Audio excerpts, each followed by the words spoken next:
श्रोताओं को नमस्कार। इस कथा का अगला भाग आप श्रवण करेंगे। तो प्रथम बार भोजन समुद्र में फेंक दिया गया और दूसरी बार कृष्ण पुनः कोशिश किए कि और अच्छा, उससे भी अच्छा भोजन बना के ले जाएं, व्यंजन बना के ले जाएं।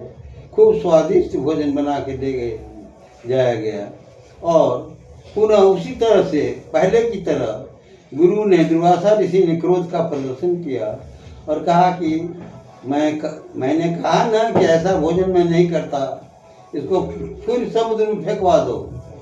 तो समुद्र में फेंक दिया गया भोजन को और ऋषि, दुर्वासा ऋषि, उनके गुरु शिष्य कृष्ण की चेहरे पर देखते थे कि कहीं विचलित तो नहीं होता है, कहीं क्रोधित तो नहीं होता है, क्योंकि वो परीक्षा में नहीं गए थे।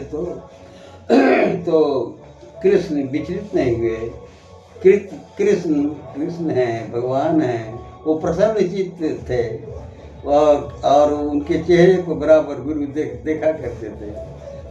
पुनः गुरु ने कहा कि जाओ, इस बार जैसा भी भोजन आएगा मैं भोजन कर लूँगा, तुम जाओ अब दूसरा भोजन बना के ले आओ।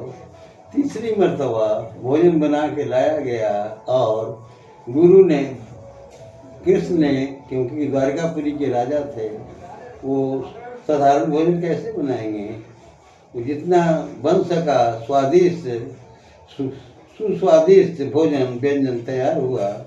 गुरु भोजन किए और शिष्य भी भोजन किए, क्योंकि 1000 शिष्य थे।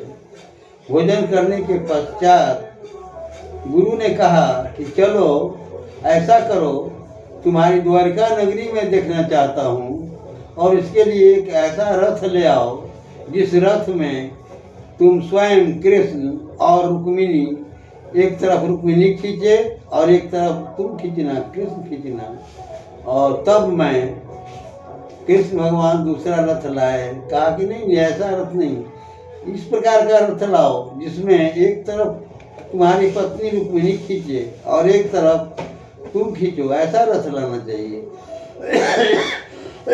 तो वैसा ही रथ फिर लाया गया और एक तरफ कृष्ण और दूसरी तरफ रुक्मिणी खींचने लगी।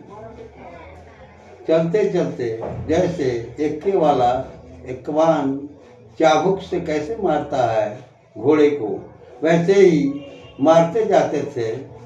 जब रुकते थे तो रुक्मिणी को भी एक चाबुक